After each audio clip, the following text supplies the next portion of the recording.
Nous sommes le mardi 17 décembre 2024. André depuis Kinshasa, bonjour à tous et à tous et bienvenue à vous si nous rejoignez dans cette première édition sur notre antenne. À la une ce matin, clôture la session ordinaire à la Chambre basse du Parlement. Session clôturée avec les votes de la loi des finances exercice 2025. Le président de l'Assemblée nationale Vital Kamerhe au cours de cette séance de clôture a abordé la situation globale de la vie nationale. On en parle dans ce reportage destiné à Nimbaraka. À l'Assemblée nationale, les rideaux sont tombés le dimanche 15 décembre sur la session ordinaire de septembre 2024. Conformément à l'article 117 de la Constitution, les députés nationaux s'en vont en vacances parlementaires après avoir traité et vidé toutes les matières retenues lors de cette session qui vient de s'achever. Dans son discours de clôture, le président de l'Assemblée nationale, le professeur Vital Kamerhe, a félicité les élus nationaux pour le travail exécuté avec sérieux, assiduité et abnégation durant cette session qui, a-t-il dit, s'achève avec une production législative tant qualitative que quantitative des textes de loi et du contrôle parlementaire. Cet projet de loi autorisant la ratification d'accords et traités conclus entre la République démocratique du Congo et d'autres États ainsi qu'organismes divers.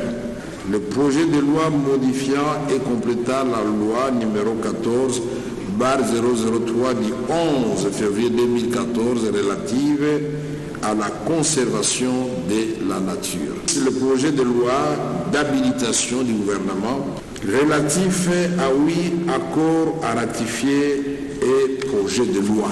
Les mots du professeur Vital Kamerhe se sont également apaisantis sur la situation globale de la vie nationale en reconnaissant les efforts consentis par le chef de l'État Félix Antoine Tshisekedi Tshilombo avant de déclarer close la session ordinaire de septembre 2024. Avec Dieu et notre volonté politique inébranlable, nous allons rendre à la République démocratique du Congo ses lettres de noblesse, son rôle naturel de moteur du développement de l'Afrique et donner à nos populations un Congo véritablement prospère et fera beau vivre.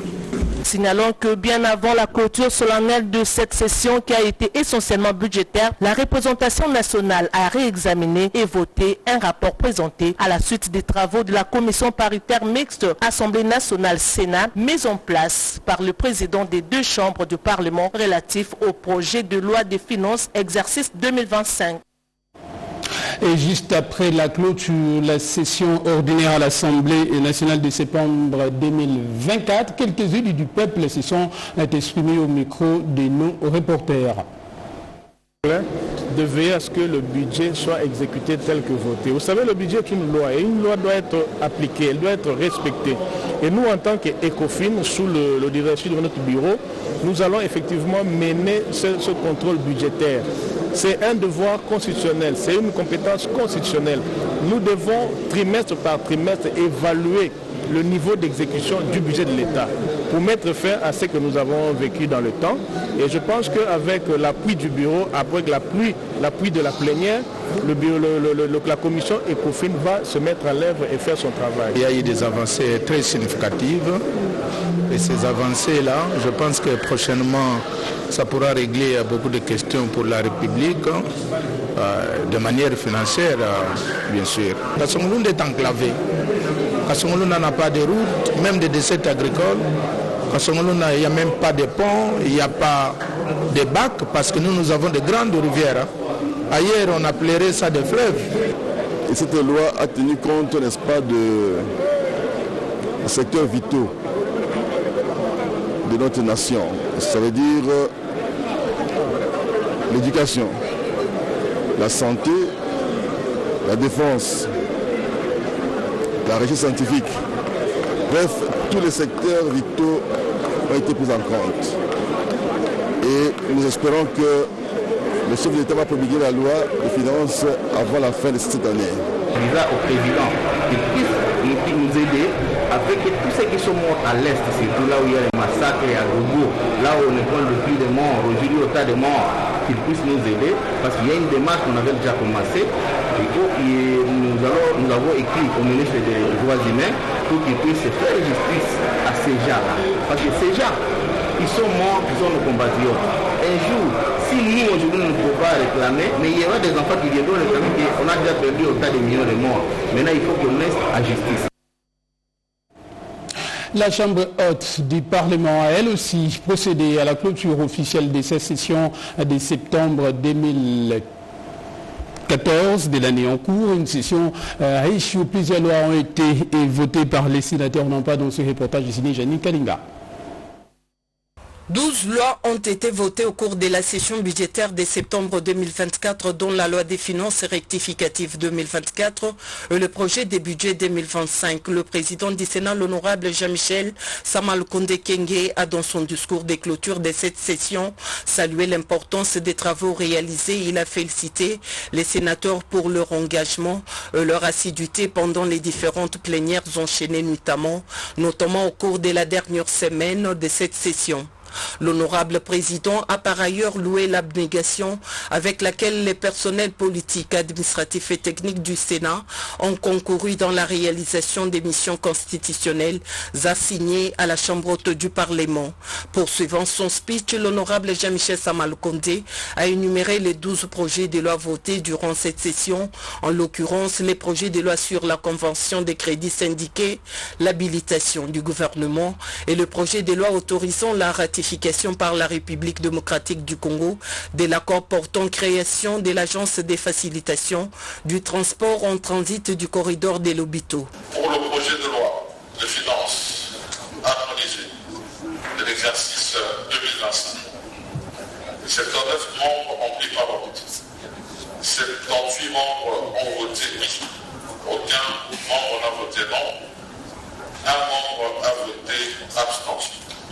En conséquence, le Sénat vote après harmonisation le projet de loi de finances de l'exercice 2025. Mes sincères félicitations et remerciements à tous. S'exprimant sur l'actualité qui défraye la chronique autour de la révision ou les changements de la Constitution de la République démocratique du Congo, le président Samalukonde a indiqué que la Chambre des sages est prête à accompagner le président de la République dans sa vision et que tout autre commentaire à ce sujet était inopportun. Au chapitre des vacances parlementaires, il a demandé aux honorables sénateurs d'aller palper les réalités de leur population dans leurs circonscriptions électorales respectives et de rendre les rapports à l'ouverture de la prochaine session prévue en mars 2025. Ouverture au centre financier du colloque baptisé SUCH 2024 par la première ministre Judith Suminwa. C'était autour du thème Repenser la République démocratique du Congo, les étudiants congolais, moteurs de développement et d'entrepreneuriat. Explication, Chimedoudou. L'inadéquation entre le nombre d'étudiants formés et le besoin du marché de l'emploi.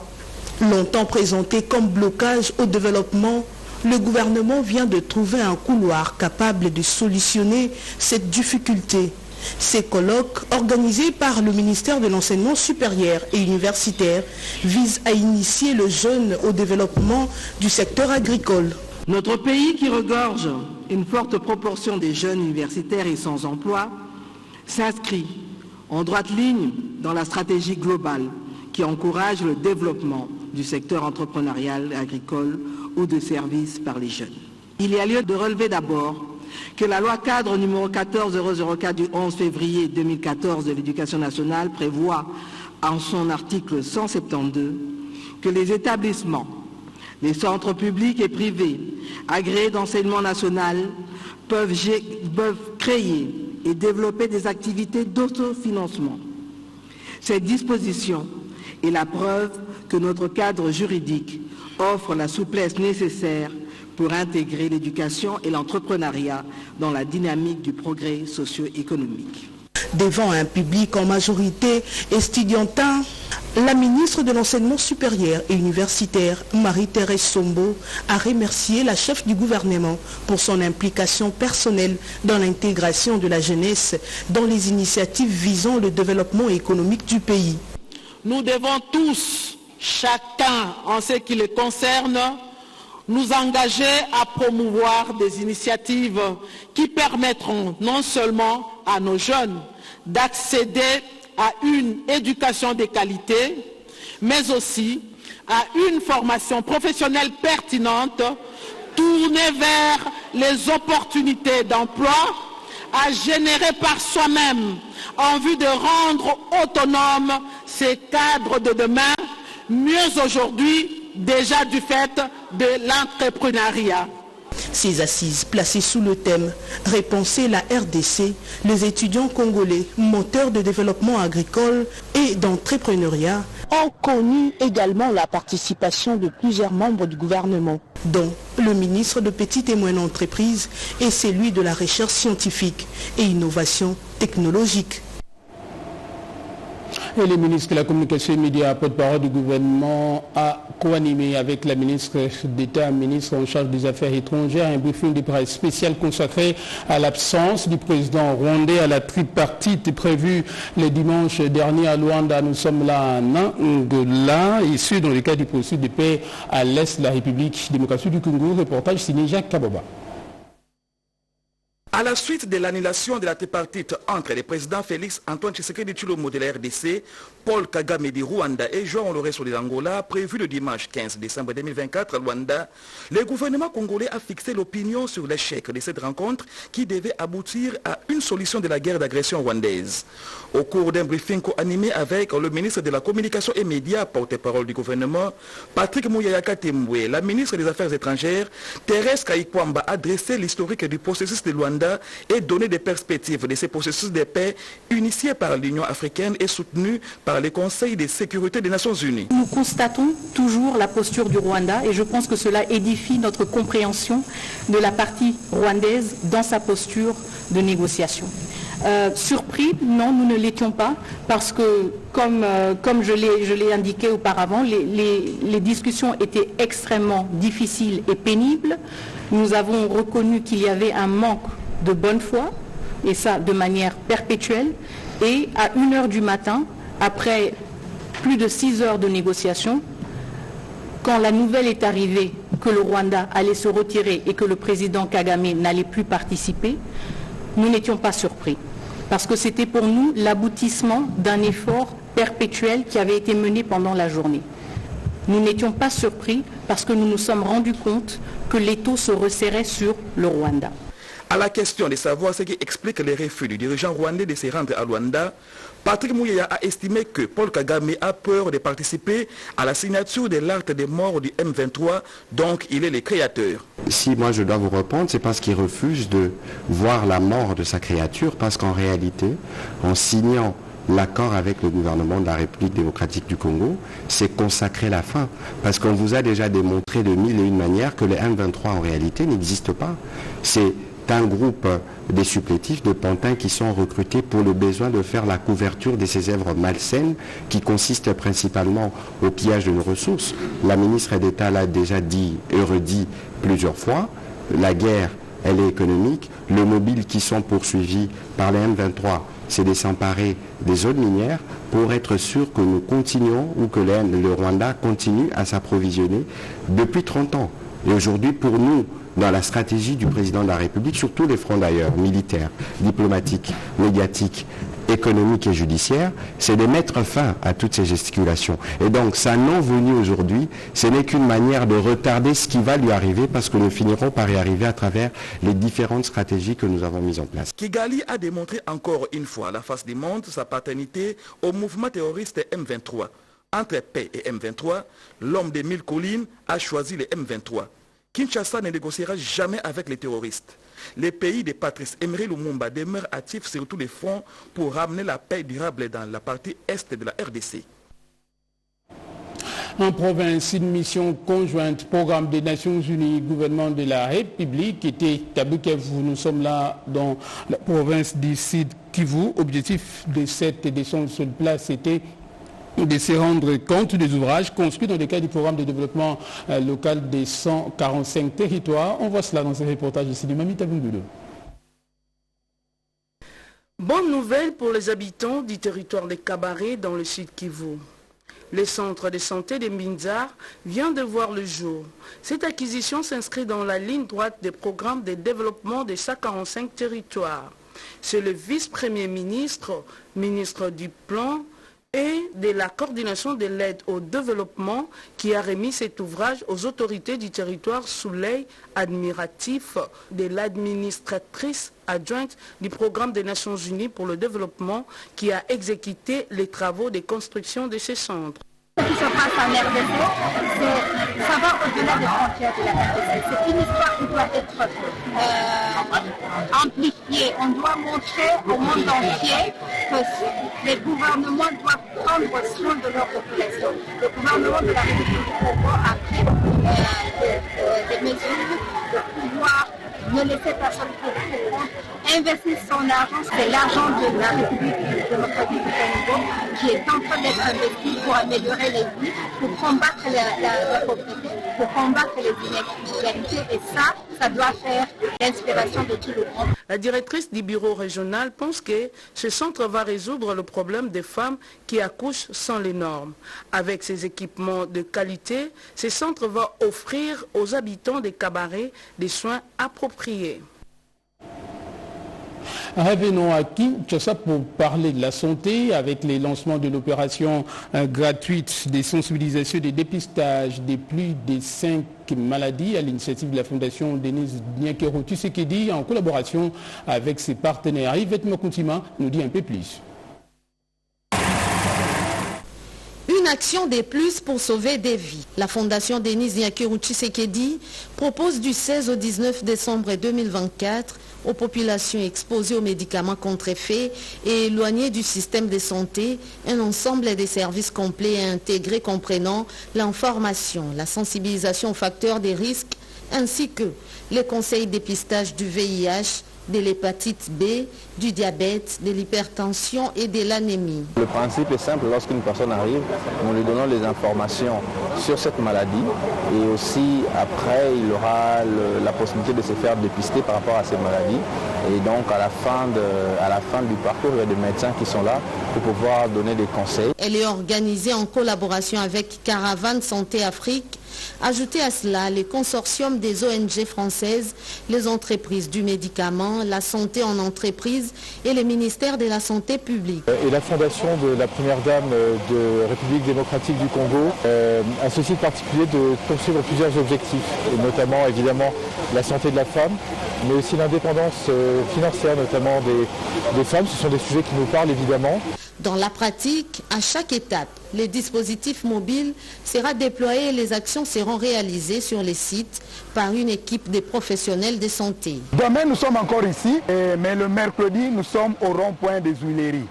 Et le jeudi, nous terminons par la place commerciale 7e rue Limitée. La présente caravane est une nouvelle approche imprimée par la première dame Denise Nyakero Tshisekedi dans l'optique d'offrir un accès aux vulnérables et à un large éventail de produits pharmaceutiques de qualité pour une prise en charge sanitaire selon les normes. Avec les pluies diluviennes qui s'abattent actuellement sur la ville de Kinshasa, plusieurs familles risquent de perdre leurs habitations dans des glissements de terrain qui avancent sur l'avenue Lalou au quartier Binza Delvaux. Nous sommes là dans la commune d'Ngalema. Explication, c'est Kinila. Ces têtes d'érosion ont été baptisées Bolikango. Nous sommes dans le quartier d'Elvaux à hauteur de Lalou dans la commune de Ngaliema. Les dernières pluies dans la capitale n'ont fait qu'aggraver une situation déjà préoccupante. À ces dangers qui guettent tout un quartier s'ajoute l'insalubrité qui forme une sorte d'alliage avec ces érosions de près de 80 mètres. L'autorité municipale, Dieu merci Maïba Zilwanga, en appelle à l'intervention de l'exécutif national.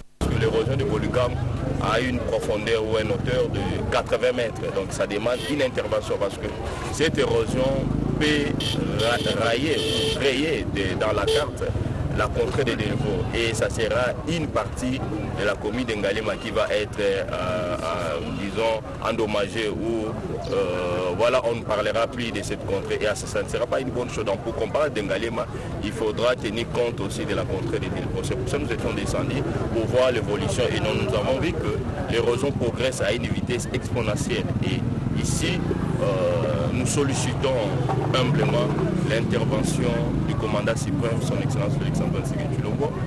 Le bourgmestre d'Ngaliema, dans son itinérance, fait d'une pierre deux coups, en développant une sorte d'interaction sociale avec ses administrés, question d'être au parfum de chaque difficulté qui nécessite son apport.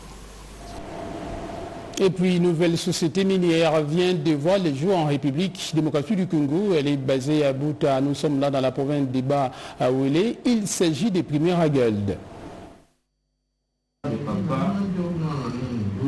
Les opérateurs miniers de la province du Bas-Ouélé n'auront plus de peine pour évacuer leurs produits. La société Primaire Gold vient d'implanter une succursale à Buta afin de permettre aux négociants et administrateurs miniers de Bas-Ouélé d'avoir une voie de canalisation officielle de leurs mineurs. Le gouverneur de province Moukeni Amici Mike David était informé de la situation au cours d'une audience accordée à la délégation des Primaire Gold, accompagnée des membres de la Fédération congolaise des producteurs d'or et de diamants, des négociants de la province du Bas-Ouélé et des administrateurs des foyers miniers de Bondo. M. Mamadou Dieye de la Primaire Gold explique la motivation de leur entretien avec l'autorité provinciale. Aujourd'hui, l'honneur et le privilège d'avoir été reçu par le gouverneur provincial en présence de l'association FECOBI, la Fédération congolaise pour les producteurs d'or et de diamants, en présence des négociants de toute la province du Bas-Ouélé, en présence du territoire de Bondo, et en présence également d'un certain nombre d'administrateurs de foyers miniers.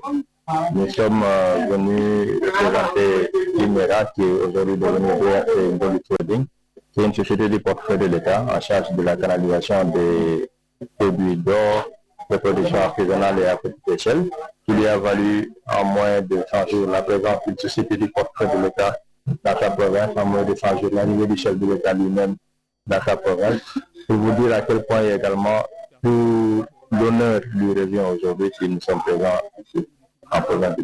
Signalons que l'avènement des Primaire Gold, le président de la République et chef de l'État Félix Antoine Tshisekedi Tshilombo l'avait annoncé dans son discours lors de son passage ici à Buta au début de ce mois de décembre 2024. Dans le reste de l'actualité, les corps de l'élite du parti présidentiel IDPS Tshisekedi était en matinée scientifique axée sur les tribunaux des réseaux sociaux et ses conséquences. On voit cela dans ce reportage signé Alain Bikaï. Les tribunaux des réseaux sociaux, les enjeux et perspectives ont constitué l'essentiel de cette matinée scientifique du corps de l'élite scientifique de l'UDPS. Dans son exposé, le professeur des sciences criminelles à la faculté des droits de l'université de Kinshasa et au magistrat à la Cour de cassation s'est étalé en long et en large sur cette problématique. Les missions et le rôle des cours et tribunaux ainsi que ceux des différents acteurs de ce secteur ont été aussi expliqués par le professeur Bouillon Manassi Koussou Kaleba. Ces pratiquants des droits fustigent le fait que beaucoup s'adonnent à des accusations et des condamnations sans preuve dans les réseaux sociaux. La liberté d'expression est encadrée, étant donné que la liberté de l'un s'arrête là où commence la liberté de l'autre. Mais il y a un débordement dans les réseaux. Dans les réseaux sociaux, on condamne déjà celui dont l'affaire n'est pas encore portée devant les organes judiciaires. Or, nous savons que toute personne accusée est en justice est présumée innocente jusqu'à ce que sa culpabilité soit établie par un jugement définitif. Tout à coup, c'est gênant pour le droit de celui qui est accusé. Trouver solution au problème de la société congolaise est une des priorités du corps de l'élite scientifique de l'UDPS. Rendons-nous cette fois-ci à Bruxelles, en Belgique, où Chancelier Okito Kandjo, âgé de 32 ans, a prêté serment comme échevine en Flandre lors des dernières élections municipales, de même que près d'une dizaine d'autres Belges d'origine congolaise en qualité de conseillers communaux. Chancelier Okito Kandjo, elle, a été honorée par le consul général de la République démocratique du Congo, basé en Vex. Explication Eridis Kitutu. Députés conservateurs, les Flamands de Dennerle ont jeté leur dévolu sur la candidature d'origine congolaise aux dernières élections communales. Le consul général d'Anvers, Pacifique Loabeya, a tenu à l'honorer ainsi que sa famille.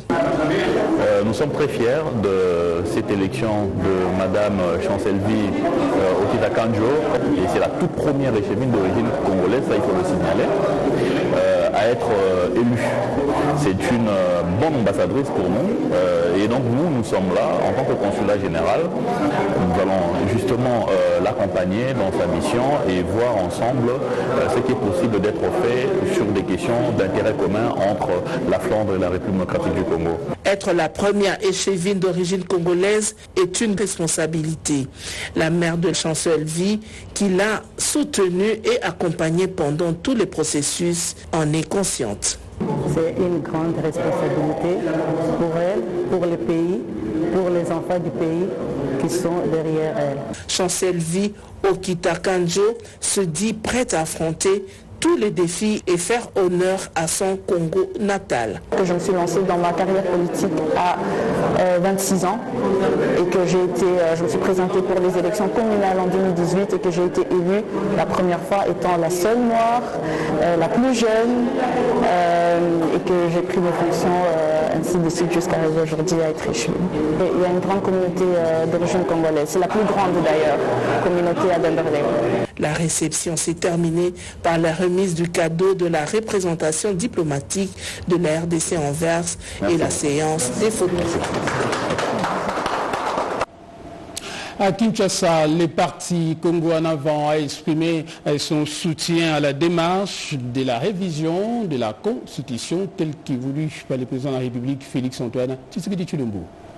Une nécessité impérieuse pour cette formation politique, membre de l'Union sacrée de la Nation, la démarche utile, initiée par le président de la République, Félix-Antoine Tshisekedi Tshilombo, permettra de corriger les lacunes qui présentent l'actuelle constitution du 18 février 2006. Cette rencontre a permis à Médard Kakolongo, président national des Congo en avant, de réaffirmer sa loyauté et sa fidélité au chef de l'État Félix-Antoine Tshisekedi Tshilombo. Il a également saisi cette occasion pour appeler la population congolaise à dire oui à cette initiative salvatrice du pays. Celle-ci, selon lui, vise à adapter la loi fondamentale de la RDC aux réalités actuelles. Médard Kakolongo a en outre invité la population à l'unité, à la vigilance, ainsi qu'à ne pas céder à l'instrumentalisation de certains politiciens véreux. La Constitution prévoit le mécanisme de sa révision, et parce qu'il y a cette manipulation de la classe politique,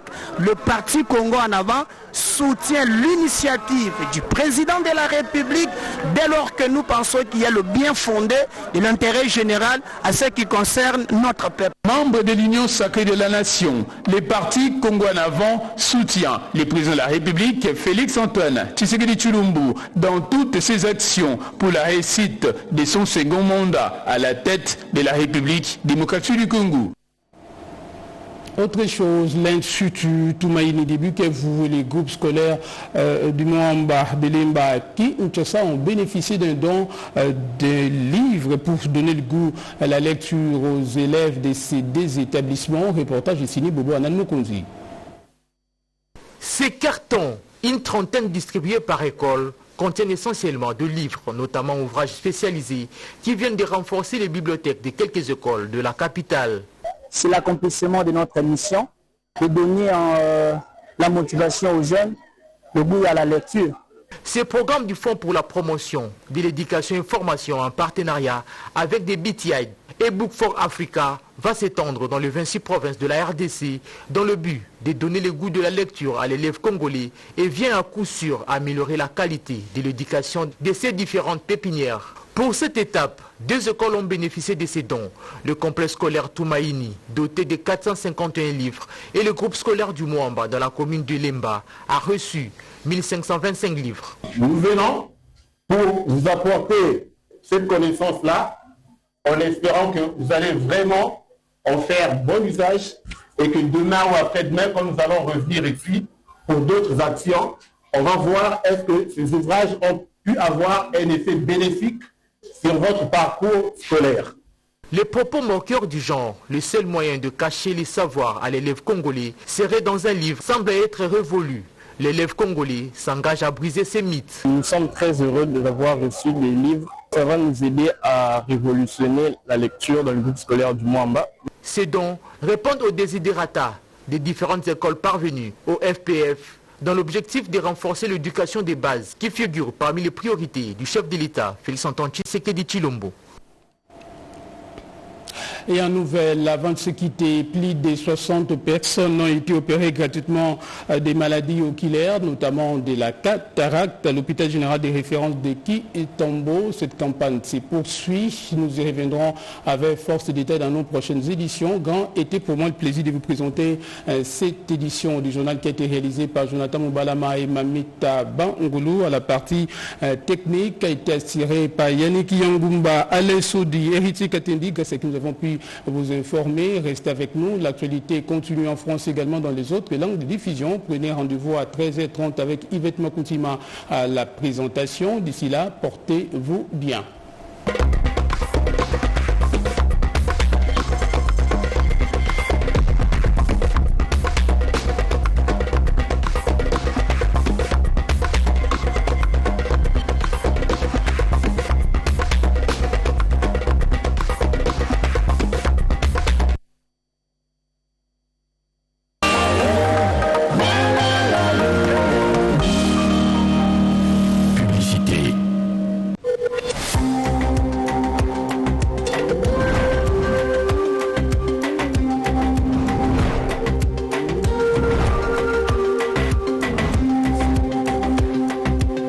Environ 23,4 millions de personnes souffrent de la faim en RDC.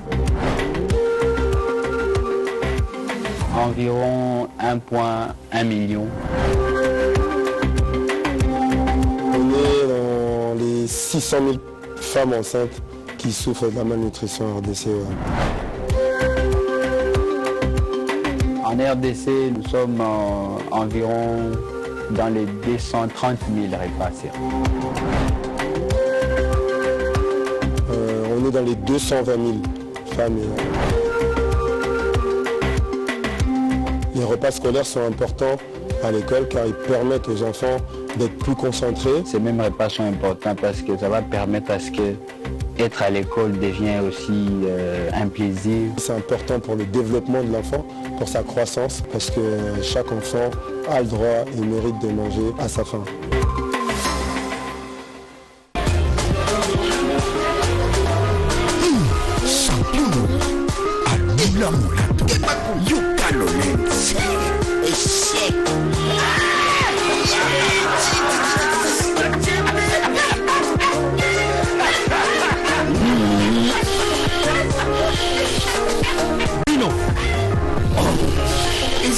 Faites vos paris en ligne sur www.ngengue.cl.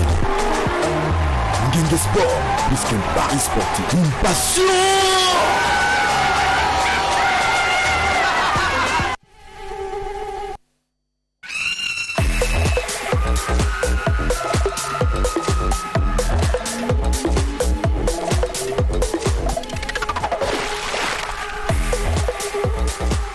Boke bana bangungi. Bango bakokaka citronnelle te. Debade Protect abatelaka biso makasi na bangungi. Debade Protect tobatela mpeba oyo tolingaka mingi.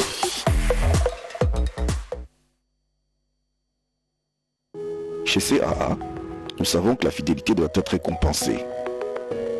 Pour cette raison que nous vous offrons notre programme de fidélité dénommé Horizon. Horizon vous permet de cumuler des miles à chaque fois que vous voyagez à bord d'un avion CAA et de bénéficier ainsi de nombreux avantages. Rejoignez notre programme de fidélité. Inscrivez-vous en ligne sur notre site internet le www.caacogo.com. 2000 miles de bienvenue vous sont offerts. Horizon, voyager et gagner.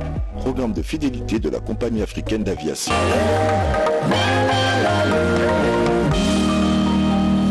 Publicité.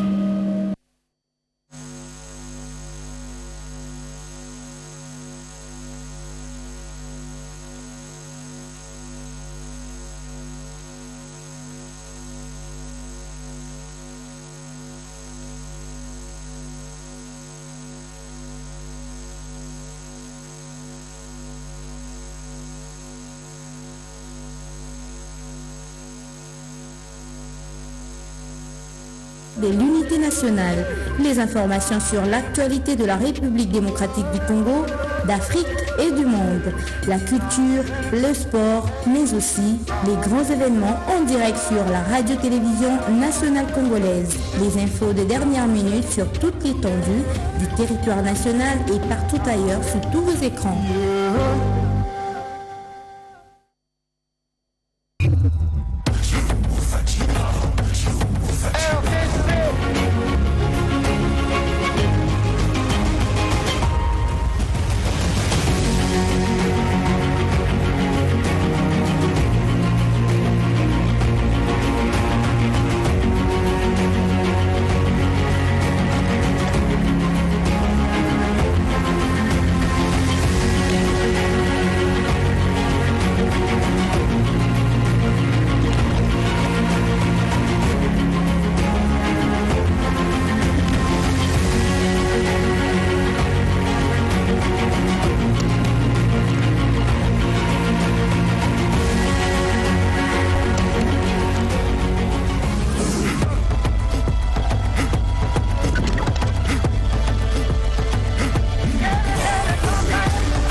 Téléphone. Vous avez tous des téléphones. Prenez-en soin, car dans ce téléphone, il y a les larmes et le sang d'enfants et de femmes qui vont chercher du coltan. Prenez-en soin.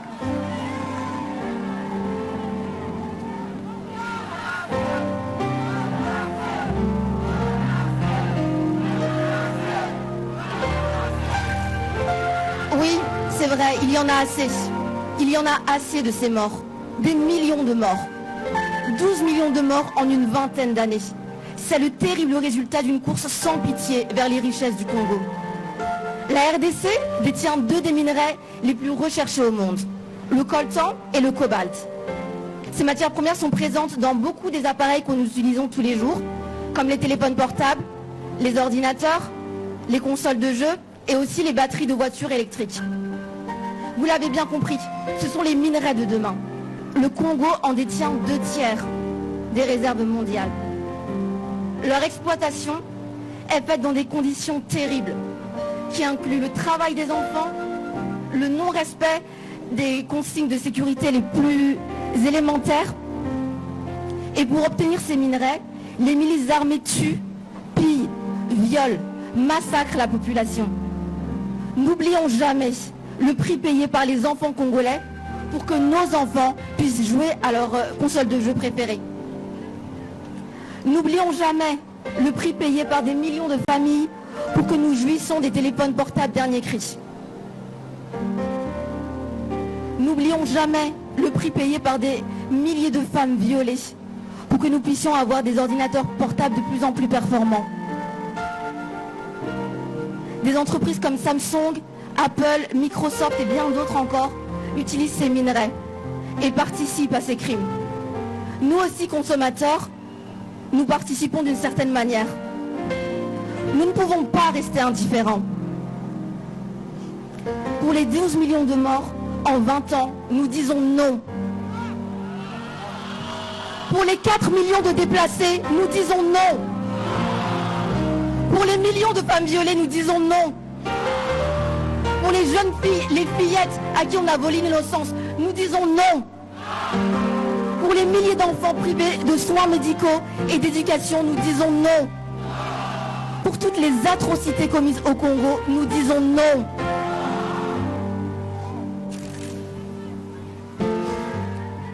Qui est ton prochain? Qui est mon prochain? Je pense à ces jeunes filles aujourd'hui, en ce moment même, qui se font violer au Congo. Je pense à ces femmes. Et vous? Pensez à elles. Je pense à ces enfants qu'on envoie dans les mines en ce moment même, en train de travailler dans des conditions sans nom, de mettre leur vie en péril pour des téléphones, pour des PlayStation. C'est le monde dans lequel on vit et chacun de nous a sa responsabilité. Chacun de nous est citoyen du monde. Chacun de nous a une voix. Et aujourd'hui, mon prochain, c'est le Congolais.